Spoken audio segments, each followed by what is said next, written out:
Nós temos aqui no texto de Isaías 14, que vem do 12 ao 19, que fala assim: como caíste do céu, ó estrela da manhã, filho da alva, como foste lançado por terra, tu que debilitavas as nações.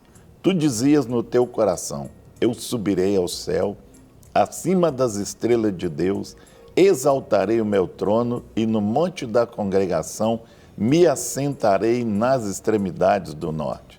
Subirei acima das mais altas nuvens e serei semelhante ao Altíssimo. Contudo, serás precipitado para o reino dos mortos, no mais profundo do abismo. Os que te virem te contemplarão, hão de fitar-te e dizer-te: é este o homem que fazia estremecer a terra e tremer os reinos, que punha o mundo como deserto e assolava a sua cidade, quem os seus cativos não deixava ir para casa. Todos reis das nações, sim, todos eles jazem com honra, cada um no seu túmulo. Mas tu és lançado fora da sepultura, como renovo bastardo, coberto de mortos, transpassados a espada, cujo cadáver desce a cova e é pisado de pedras. O orgulho vem antes da queda, e o espírito endurecido pode fazer alguém sucumbir. Nós vemos essas verdades em ação em Isaías 14. Se, por um lado, nós vemos o cumprimento imediato desta passagem na pessoa do rei da Babilônia, muitos acreditam que esse texto fala também a respeito de Satanás. Note as palavras arrogantes que aparecem. Que figura soberba de alguém que se desvia do seu caminho.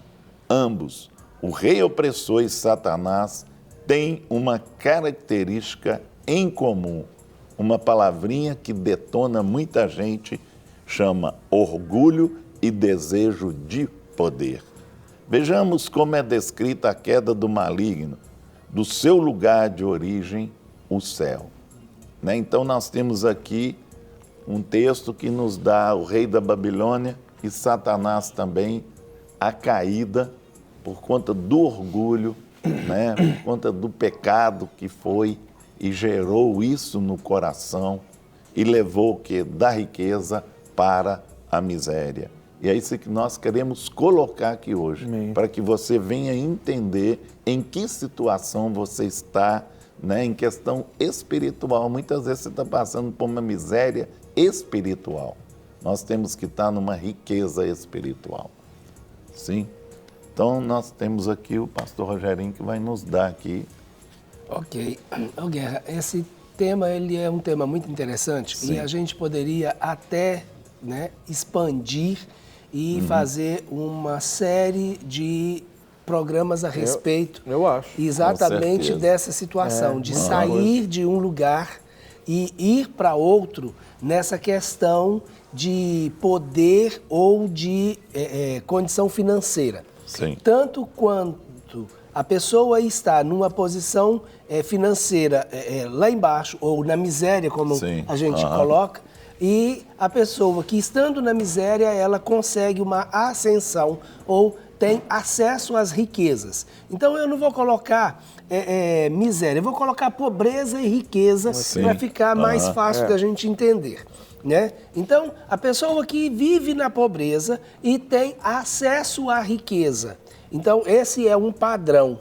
Um outro tipo de pessoa é aquela que vive na pobreza e consegue alcançar a riqueza e permanecer rico. Aí temos um outro grupo de pessoas, porque nem sempre viver na pobreza e acessar a riqueza significa manter-se rico. Com certeza. Então, há uma estatística muito interessante que a grande maioria, isso é mais de 80%, das pessoas que ganham muito dinheiro na loteria, por exemplo, acabam depois na pobreza novamente, isto é, tem acesso à riqueza, ao poder e perde esse poder.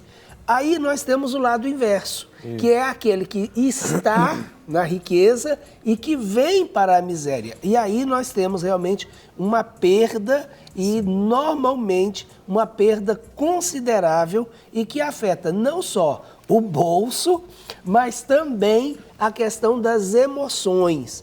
O que nós temos de pessoas que passaram por um problema de perda financeira da própria família ou de si próprio e que não conseguiram se reerguer e não conseguem viver com aquilo que hoje tem e que não tem mais o que era antes, né? É um número muito grande de pessoas. Aí nós temos já um outro lado, aquelas pessoas que têm, perdem, mas conseguem se reerguer e voltar a ter novamente até mais do que tinha antes. Então, nós temos aí 4 grupos bem distintos de pessoas. Mas hoje nós queremos focar a visão, principalmente dessa questão, como o texto ele faz uma ilustração, né? Ele é um tipo profético e a gente entende, como muitas outras pessoas entendem, que esse texto, apesar de, como o Guerra acabou de dizer, ser uma profecia direta a respeito do rei da Babilônia, também usa esse tipo profético para representar aquilo que foi Satanás. E hoje nós queremos focar nessa questão de Satanás, que muitas vezes a gente tem um punhado de dúvidas e um punhado de situações. Okay. Para isso, inclusive, nós vamos usar outros textos, né, Guerra? Com certeza. Esse texto de Isaías tem outras referências, por exemplo, no texto de Ezequiel, 28 e também o texto de Apocalipse, capítulo 12, principalmente capítulo 12 e 20. Né? Então, nós vamos trazer essa visão. Agora, eu acho que nós vamos ter que tratar essa questão com mais isso aqui daria, com certeza, para uns 4 programas. Sim. 4 a 5. Vamos no primeiro ponto aí, Guerra, pelo menos nós temos aqui, foi expulso de lá. Então, nós temos texto, Isaías 14, 15, Apocalipse 12, 20 e 23, né? Que ele foi expulso de lá da onde? Do céu. Do céu. Né? Satanás foi expulso de lá. Aí vem a palavrinha de novo. Por que ele foi expulso? Por conta do orgulho. Né? Aí seria, inclusive, Rogério, bom a gente salientar essa questão, a tradução da palavra Satanás, né? Porque às vezes as pessoas não têm esse entendimento dentro da questão, né, de não só a tradução da palavra, mas assim, por que chamado Satanás?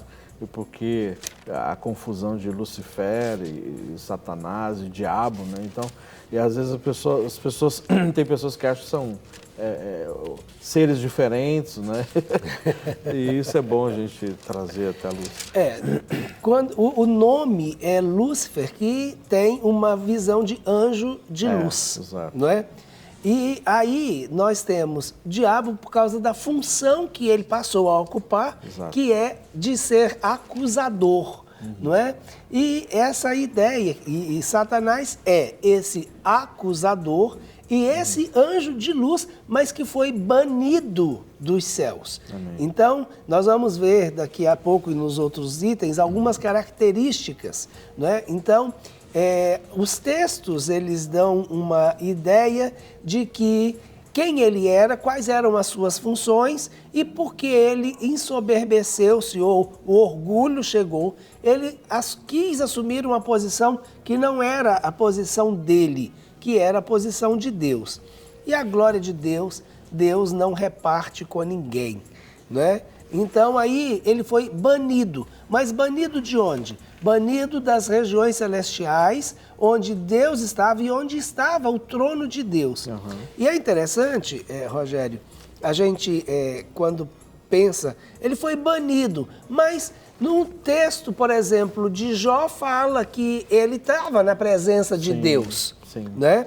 Ele comparece à presença de Deus, mas ele não tem acesso mais ao lugar pleno da santidade de Deus. Ele vai diante do trono de Deus, mas ele perdeu o acesso às regiões mais superiores dos céus. Então ele fica numa região como se fosse uma região intermediária, não é? E debaixo, né, do controle de Deus. Então ele realmente não tem o acesso que ele tinha. E é uma coisa muito interessante porque quando nós usamos indevidamente o poder que nós temos, o que acaba sendo uma consequência imediata desse uso errado do poder é perdê-lo. Então, e isso é o que acontece, né? Se eu uso indevidamente o poder que me é dado e quebro o princípio de autoridade por quem me delegou o poder, porque todo poder tem que ser delegado mediante a um princípio de autoridade. Se eu quebro esse princípio de autoridade, uso indevidamente esse poder, eu perco esse poder, porque me rebelei contra a autoridade. E seria bom também ressaltar a questão, por que ele foi tirado da presença do Senhor? Né? Qual o motivo que né, o levou a ser, como nós colocamos no primeiro ponto, ser expulso da presença do Senhor? Né? Aí no caso, o motivo é porque ele quis ficar no lugar de Deus. Ele quis o lugar que era de Deus. E aí Deus, então, o tirou de lá, porque o lugar de Deus é de Deus. Então, ele é uma criatura, ele não é o Criador. Embora ele queira passar a impressão, porque ele também é o enganador, claro, não é? Quer passar a impressão de que ele pode fazer e criar alguma coisa. Né? Queria ser mais do que Deus, né? Olha, muitas vezes as pessoas querem ser mais, né? Exato. Aliás, tem uns que querem entender mais e se mostram muito mais entendidos. E isso, uma vez a pessoa falou assim, quanto maior você tentar ser, maior é o tombo. Então, fica do tamanho que você está e tal, tá bom demais, né? Vai crescendo aí a maneira que Deus vai acrescentando, viu? Não é? Nós temos aqui, cheio de sabedoria, Ezequiel 28, 12, fala assim, filho do homem, levanta uma lamentação contra o rei de Tiro e diz assim, diz o Senhor Deus, tu és sinete da perfeição, cheio de sabedoria e formosura.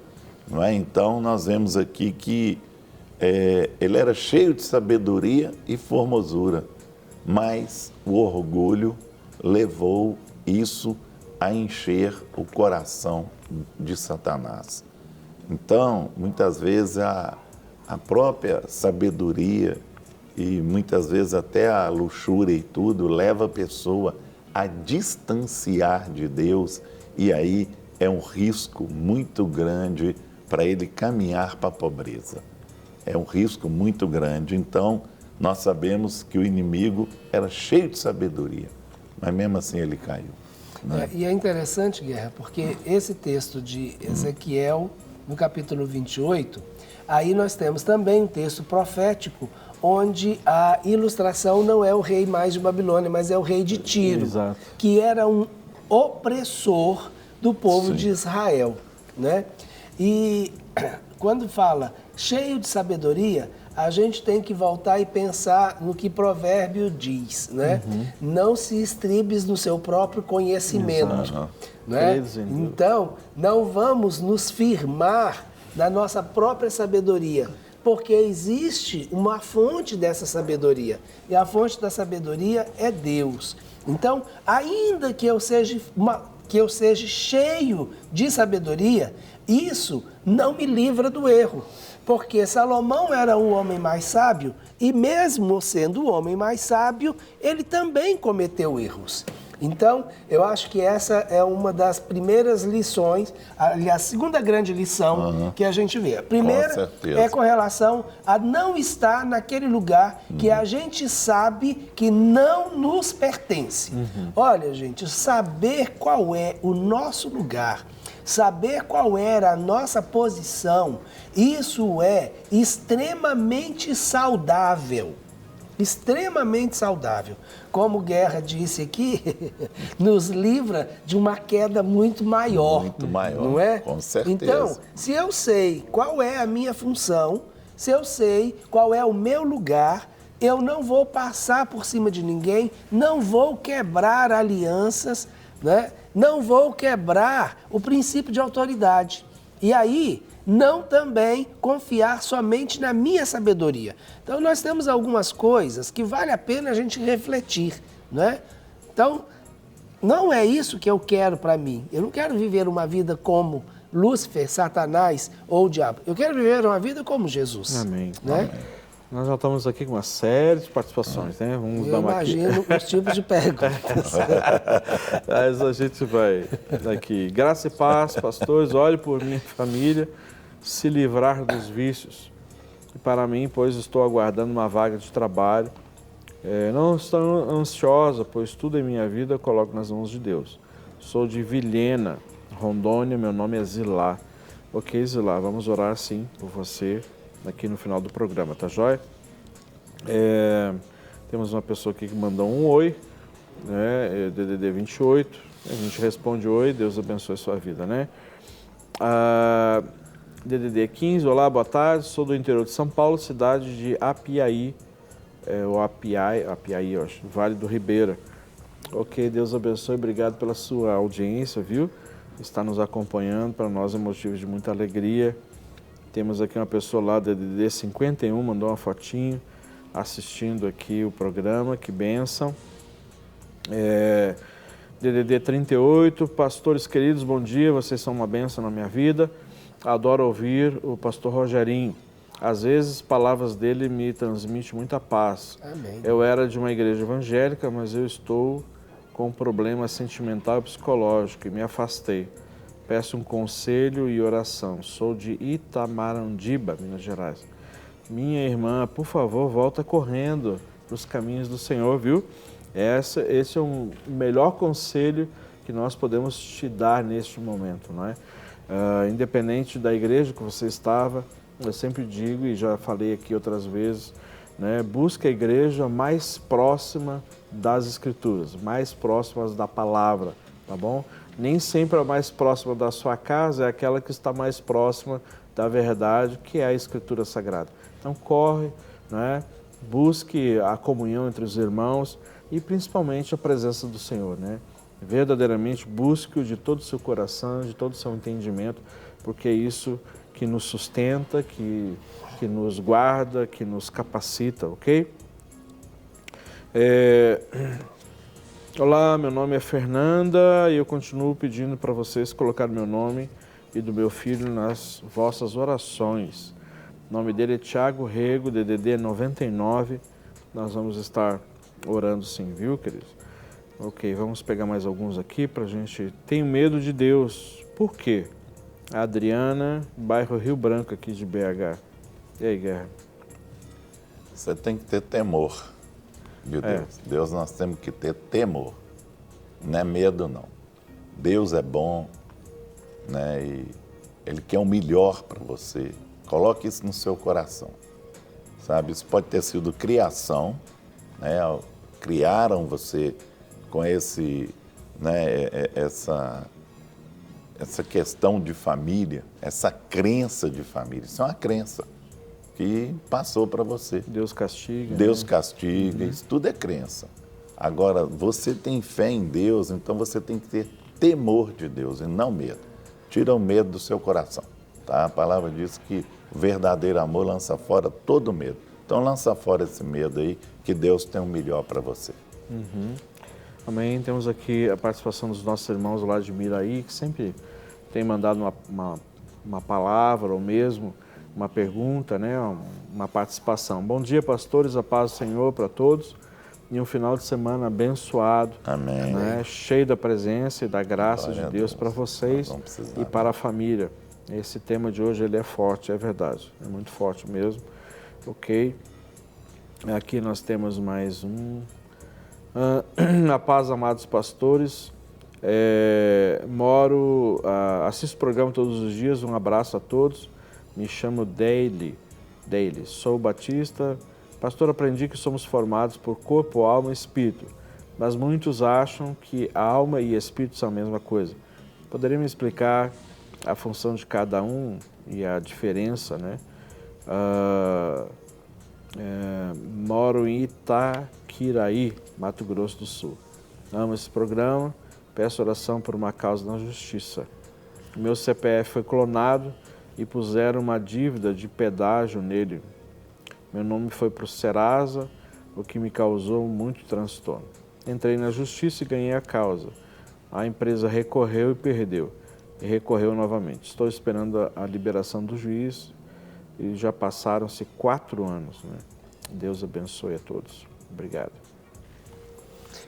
Olha, tem um texto muito interessante quando Paulo diz que as armas da nossa milícia não são carnais, mas são poderosas em Deus para discernir entre alma e espírito.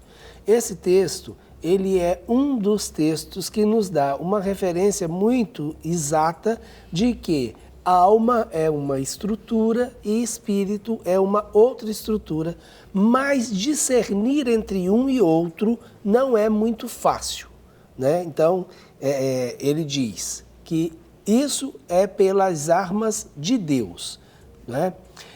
O próprio Paulo diz lá na carta que ele escreve aos Tessalonicenses que nós temos corpo, alma e espírito, né? E que devemos ter tudo isso de uma maneira irrepreensível diante do Senhor. Então, essa é uma outra referência de Paulo, muito clara, fazendo essa distinção.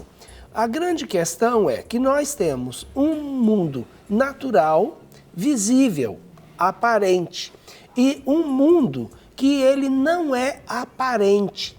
E em muitos momentos nós juntamos tanto a questão de alma quanto de espírito, que fazem parte desse mundo invisível como sendo uma coisa só. E alguns textos, inclusive, nos dão essa ideia na hora de interpretação. Então, por exemplo, o nosso ser interior, o nosso homem interior. Então, quem é esse ser interior, quem é esse homem interior ou esse ser espiritual? Que em muitos momentos a gente tem essa ideia de que esse ser interior é a mesma coisa que esse ser espiritual ou a pessoa no contexto invisível, né? Naquilo que não é palpável, não é concreto, no sentido de estar sendo estabelecido nesse mundo que a gente chama de mundo natural. Claro que a alma faz parte do mundo natural, né? Porque são ali o centro das nossas emoções, das nossas memórias, da nossa vontade, o nosso centro de tomada de decisão. Então, de uma maneira assim bem simples, o Espírito é aquilo que nos conecta a Deus. Ele vem de Deus e, segundo os textos bíblicos que falam a respeito do Espírito no homem, ele voltará para Deus. Inclusive, nós fizemos há pouco tempo um estudo sobre Eclesiastes, quando fala sobre a brevidade da vida, e Salomão fala do Espírito retornando para Deus porque veio de Deus. A alma, ela tem a essência do homem, ao ponto que o Espírito tem a essência divina. Então, eu acho que assim talvez fique mais fácil de você entender. E teologicamente, entre os pastores e teólogos, as duas situações elas são aceitas, até porque a Bíblia nos fala a respeito disso. Mas nós, por exemplo, na Clínica da Alma, nós usamos o aspecto da tricotomia, que é as três partes, corpo, alma e espírito. Até didaticamente é mais fácil e melhor de ensinarmos, né, e explicarmos essa questão. Mas entenda que quem é tricotômico ou dicotômico, que é o termo que é usado dentro da teologia, ela é plenamente aceita. Tem aqueles que acham e comprovam biblicamente, buscam nos radicais da língua original, o que significa cada um, mas ambos são plenamente aceitos, viu? Não deixa que essas coisas interfiram aí a sua fé, né? Mas nós optamos por essa parte tricotômica, que é até didática, é mais fácil da gente ensinar, e também nós temos um Deus que ele é trino, não é? Então, isso também, de uma certa forma, nos ajuda a compreender, tá joia? Vamos aqui para frente, nós temos várias participações. Oi, pastores queridos, a paz. Jesus abençoe sempre esse ministério belíssimo. É o nosso querido Tiago. Um abração, Tiago, sempre aqui nos mandando uma palavra e nos assistindo. Obrigado, viu, querido? Grandes coisas o Senhor tem para a sua vida. Continue crendo e caminhando na direção do alvo, que é o Senhor Jesus Cristo. Bom dia, meu nome é Igor. Manda um alô para a Lagoinha do Santa Amélia, fica na Avenida Guarapari. Deus abençoe Santa Amélia, não é ali não é Santa Amélia, a Lagoinha do bairro Santa Amélia. Deus abençoe você também, viu, Igor? Grande abração. E a pastora querida que está lá, amiga nossa, e assim, cremos que muitas coisas Deus tem para fazer ali, né, através da Lagoinha ali. Ok, temos mais uma participação aqui, DDD 31, graça e paz. Eu já tive uma vida financeira muito boa. Um tempo atrás, Deus começou a me cobrar sobre exageros. E quando Deus me deu a graça de engravidar, e entre aspas, escreveu que não podia, eu decidi parar de trabalhar para ficar em casa. Eu ganhava mais do que o meu esposo, não é? Passamos por muita dificuldade, mas Deus, em sua infinita misericórdia, me preparou para este momento. Amém. Porque hoje vivemos com muita dificuldade, mas não nos falta nada. Glória a Deus. Glória a Deus. Sou feliz, Deus é fiel. É a Mariana daqui de Belo Horizonte. Que benção, viu, Mariana? É um tempo de se adequar, não é mesmo? É um tempo de nós olharmos e ver, porque a gente faz tão automático algumas coisas, né? Mas é só quando começa a escassear e faltar algumas coisas, a gente começa a perceber, uma das coisas é essa que você escreveu aqui, a questão do exagero, né? Como que a gente exagera em alguns aspectos, mas já se tornou comum, entre aspas, né? Comum, ou seja, normal, que não é normal, né? Mas isso é tremendo. A gente vai se adequando e Deus vai nos capacitando a entender isso. A paz, DDD 73. Peço oração pela minha vida espiritual, pela saúde da minha mãe, a Celi, minha esposa e filho. É o Adilson de Itamaraju, na Bahia. Aprendo mais da palavra do Senhor nesse programa abençoado. Amém. Que o Senhor continue abençoando a sua vida também. Amados, a paz do Senhor, peço orações por uma irmã minha chamada Cineide, pois ela cuida de uma tia nossa que está acamada, DDD 81, né? E ela também está sentindo muitas dores na coluna por causa do peso que ela tem que pegar para os cuidados com a minha tia. Meu nome é Maria José Freitas, moro em Ribeirão, em Pernambuco. Amém, nós vamos orar aqui, mais uma aqui. A paz, meus amados pastores, queria que me esclarecesse uma dúvida que tenho. Sou evangélica há muitos anos. Crio o meu neto desde pequeno. Hoje ele tem 18 anos, mas desde pequeno já dava para perceber que ele tinha trejeitos assim de efeminado. Hoje ele nos declarou que é homossexual. O que vocês me dizem a respeito dessa situação? Me ajudem, por favor, DDD 24. E aí, Rogério?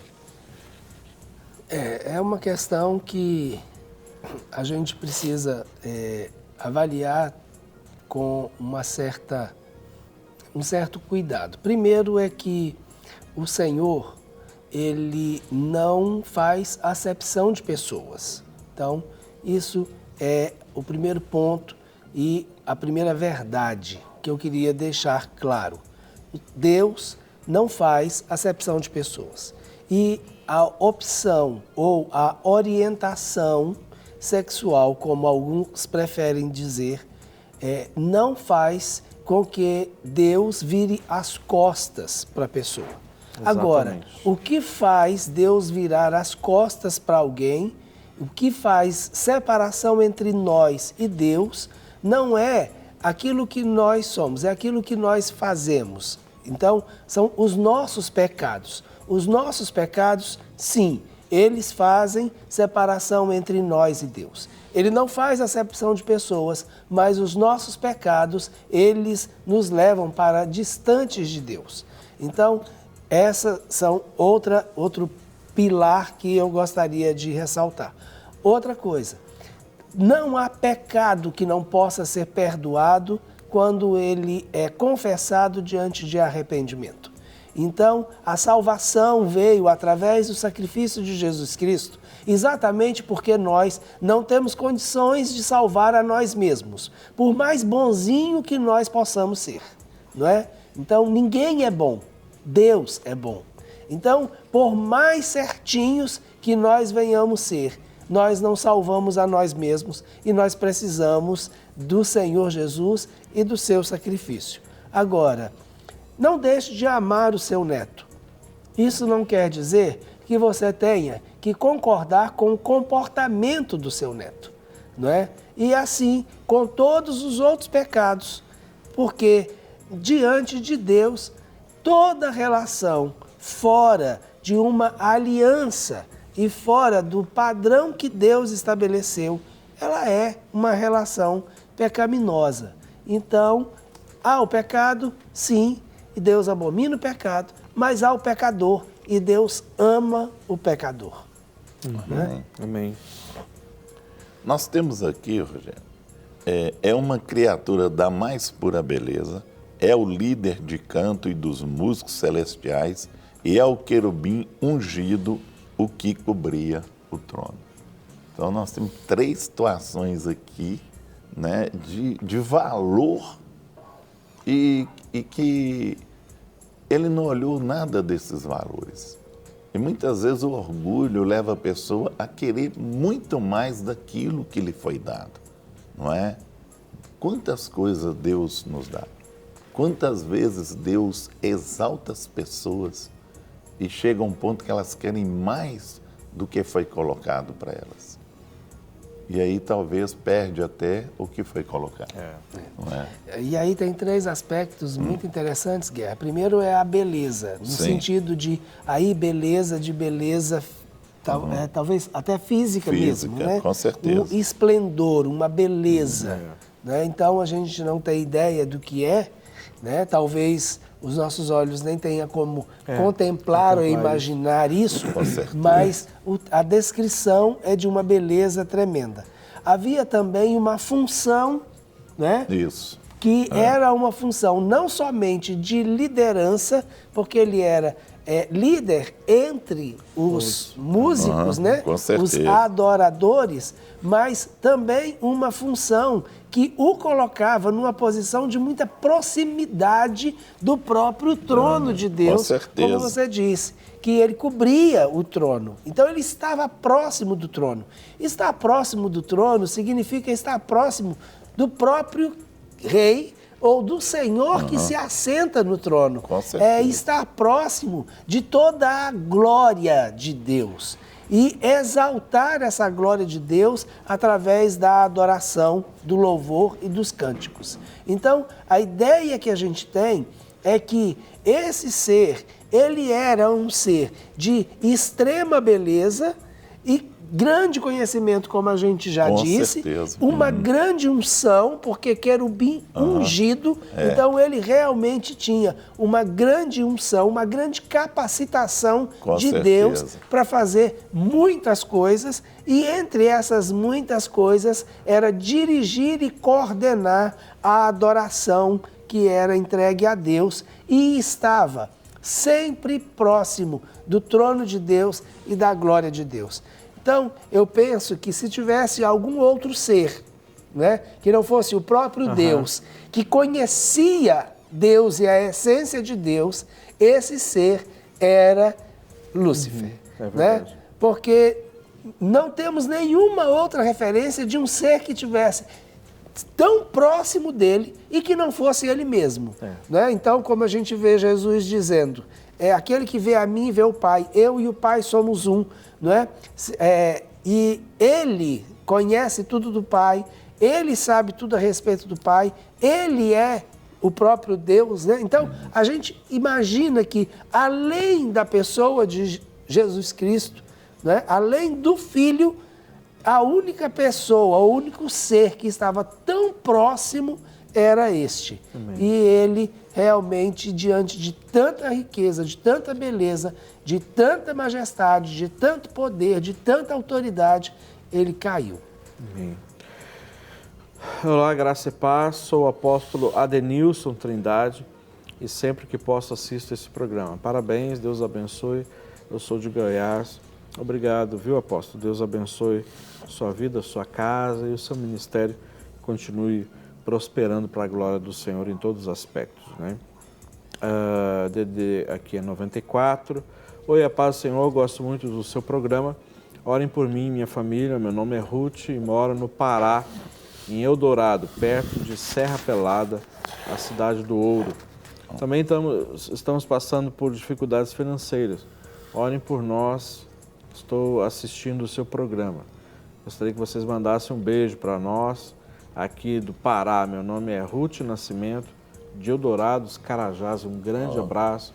Não é que Deus verdadeiramente possa estar abrindo as portas financeiras, abençoando a sua vida, sua saúde física, emocional e espiritual também, viu? Obrigado pelo seu carinho e você estar nos assistindo aí tão longe aqui de Belo Horizonte, né?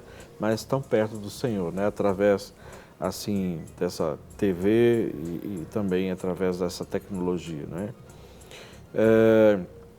Boa tarde, eu gostaria de pedir oração pela minha vida conjugal. Sou de Manaus, mas resido em Belo Horizonte. Dias atrás vi mensagens do meu esposo para uma jovem, 33 anos mais nova do que ele. Agora ele quer a separação. Estou muito abatida com tudo que está acontecendo. Ele vai comprar a minha passagem para Manaus. Não sei o que fazer. Me chamo Anne e ele Ronaldo. Vamos orar assim por vocês em nome de Jesus, né? Mais um aqui.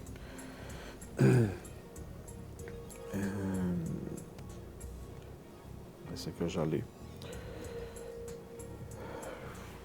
Olá, tudo bem? Sou a pastora Beth Lemos de Saquarema, no Rio de Janeiro. Ministério Tenda de Adoradores. Amo vocês. Amém. Obrigado pela audiência, o carinho de vocês. Abençoe o seu trabalho, seu ministério aí em Saquarema, no nome de Jesus. Pastor, o que você acha sobre o arrebatamento? Pós ou pré-tribulacionista? Eu creio que subiremos antes da tribulação, mas alguns creem que o arrebatamento só se dará após o início da tribulação. Não é? O nome dele é Derlândio, do Maranhão, povoado chamado Eugênio Barros, um povoado chamado Cacimbão. Atende a minha pergunta, pastor, por favor. O que você acha sobre os tribulacionistas? Ok, o Derlândio. Esse é um tema que nós precisaríamos ter tempo para a gente poder assim, falar sobre isso. É um tema muito teológico, eu creio que ele foge um pouco do propósito e a proposta inicial do nosso programa, não é? Porque a gente quer trabalhar essas questões mais relacionadas à enfermidade da alma, né? Eu vejo que esse é um tema assim que atende algumas pessoas, talvez alguns líderes, alguns pastores, né, que nos assistem, nos acompanham, ou ser a pré-tribulacionista, pós-tribulacionista, né? Meso-tribulacionista, né? Eu acho que eu pediria assim para, já que é uma pergunta muito direcionada, específica, uma dúvida que você tem, então que você possa nos escrever, mande um e-mail para a gente, tá bom? Para a Clínica da Alma, que a gente vai colocar assim dentro daquilo que nós entendemos e cremos, né? Porque se você perguntar assim, o que a Igreja da Lagoinha pensa sobre isso? Né? Nós somos muitos pastores e a gente nunca se deteve muito nessas questões, né? Pré, pós, meso. Então eu te peço assim que você possa me entender, tá joia? Porque isso aqui é um programa que a gente precisaria algumas horas para explicar sobre essa questão. O que é tribulação? Tem pessoas que nem sabem o que é tribulação, não é? Então, arrebatamento, a dinâmica aqui levaria muito tempo para isso, tá joia? Dá para a gente ver mais um ponto, né? Nós temos aqui, Rogério, o grande dragão e a antiga serpente, né? Nós saímos aqui de uma área, né, que ele tinha de grandeza e agora partimos para uma área bem forte aqui que eu já vi. É o grande dragão, tem Apocalipse 12:9, e a antiga serpente que está em Apocalipse 12:9 e 20:10. Não é? Então nós vamos aí na questão do dragão e da serpente. Você pode escolher um dos dois aí, pastor? É muito interessante porque a figura da serpente, ela aparece lá em Gênesis. Sim, né? Com certeza. Então, principalmente em Gênesis, no capítulo 3, nós temos a figura da serpente e temos a serpente sendo usada e seduzindo Eva, né? Com E certeza. com certeza a palavra profética de Deus de que o filho da mulher esmagaria a cabeça da serpente, né? E isso vai se cumprir e Jesus já fez isso como descendência da mulher, ele esmagou a cabeça da serpente, apesar de não termos tudo ainda, né? Aos nossos olhos e no tempo cromos que a gente vive, não foi tudo isso completamente estabelecido, mas espiritualmente tudo isso já foi consumado lá na cruz, porque Jesus disse está consumado e acabou, né? Então, agora a figura do dragão já é uma figura que vai aparecer lá em Apocalipse, né? Então, é a figura do dragão como sendo essa besta, ou aquele que em Apocalipse diz que ele arrasta com a sua cauda 1/3 dos anjos dos céus. E a gente tem aí uma ilustração de que esse ser, quando foi lançado para baixo, como um dragão, ele arrastou com a sua cauda 1/3 dos anjos do Senhor que o serviram. Então, como ele era uma pessoa de autoridade, um querubim ungido e que tinha acesso, ele conseguiu seduzir e trouxe junto com ele uma parte dos exércitos dos céus. Então, essa é a ideia. Então, mas é a mesma pessoa nessas duas figuras, né? Não é que o dragão é uma pessoa, nem a serpente é uma pessoa, mas um símbolo, né? Um símbolo de autoridade das trevas que arrasta junto consigo, né, um grupo considerável de pessoas e que também usa de artimanhas e artifícios para enganar e seduzir.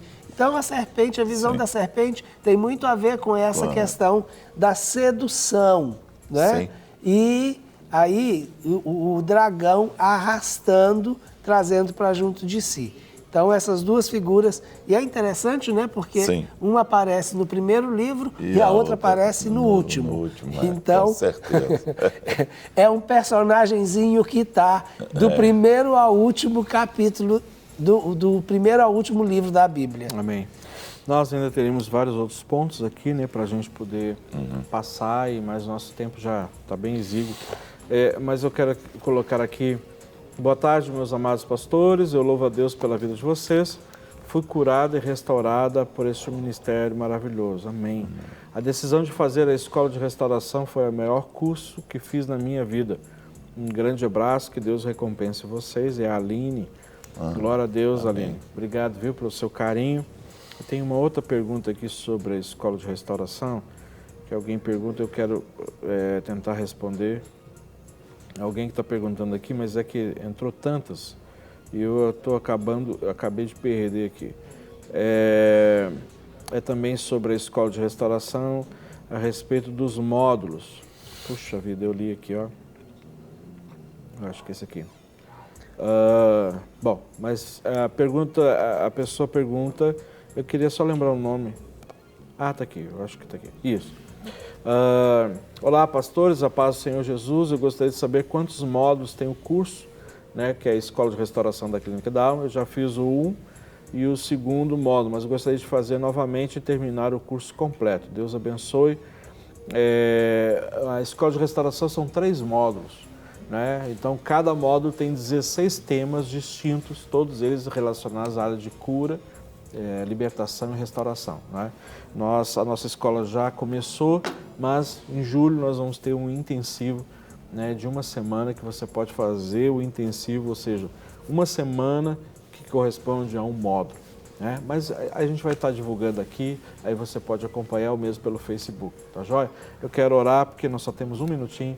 e eu quero colocar cada um desses pedidos em nome de Jesus. Pai, nós oramos e agradecemos ao Senhor por esse tempo maravilhoso e precioso que o Senhor nos concedeu. Agora eu peço, Pai, intervenha com o seu poder e principalmente com a sua graça e misericórdia sobre a vida de cada um dos nossos telespectadores, sobre cada pedido, cada mensagem enviada. Deus, em nome de Jesus, vem com o seu socorro bem presente. Eu declaro, Pai, que o Senhor, o Emanuel, Deus conosco, seja uma verdade, uma realidade tão profunda na vida de cada um no dia de hoje, para sempre. Amém. Em nome de Jesus. Amém e amém. Para receber todas as novidades do canal, inscreva-se. E se curtir o vídeo, clique em gostei. Aproveite para acompanhar a Rede Super nas redes sociais.